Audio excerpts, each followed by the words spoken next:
Yeah, this song right here is all about forecasting, and the effects it predicts are all really long-lasting, used in businesses to predict future demand. Yeah, forecasting is anything but bland, using different methods in the future scanning to form a common basis for supply chain planning. GDP, staffing needs, spare parts, stock market leads, applications are so broad, but take out context, the plan is flawed. Yeah, forecasting ain't no game.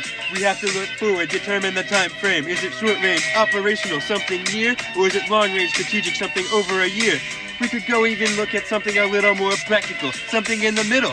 Label it tactical, 2 months to a year. Yeah, the plan is so clear. Aggregate production kicking into full gear. Yeah, forecasting is all about looking at data. Right here we have a trend, don't need math, no theta. Gradual movement, long-term up or down. It's super easy, no need to frown.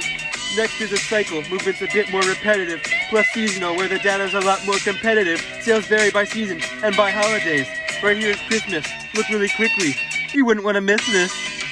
Yeah, when you're looking to forecast, be sure to use the right metrics. Qualitative experience, judgment, opinions, and ethics. When historical data is just not available, or the decision so far in the future that it's just not scalable, try out the Delphi method. Get some anonymous expert minions who all get together and share their opinions. Anonymity, iteration, and ultimately consensus are the main 3 things you can gain from this census.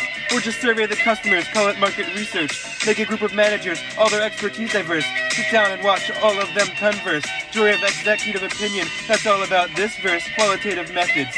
Now let's try the reverse.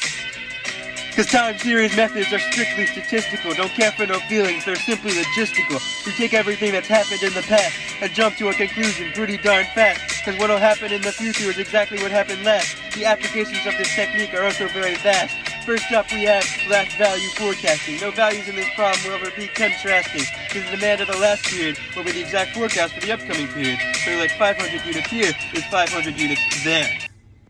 Next up is a moving average, which I promise you is anything but average. I'm just kidding. Usually take the average of the past month's demand here at Gravel Ridge.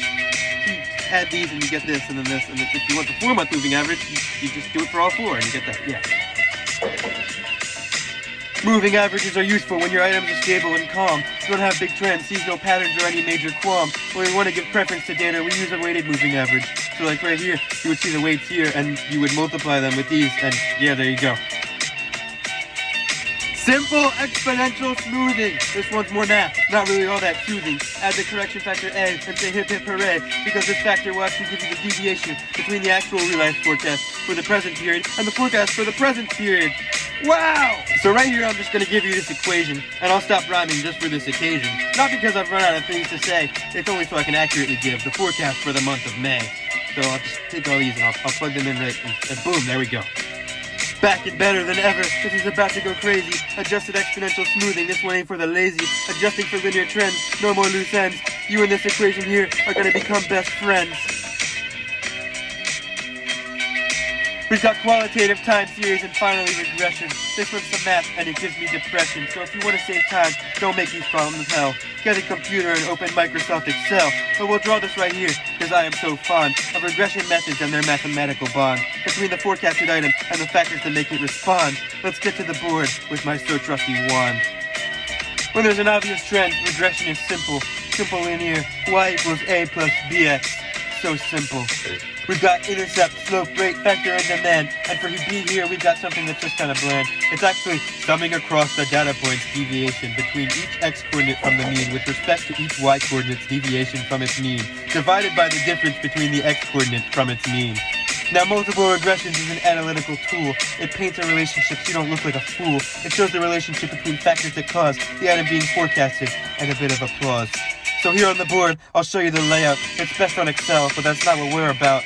Got a project next week off of that topic. I'll go all out, but until then, it's time. Forecasting! Peace out! DJ Ben.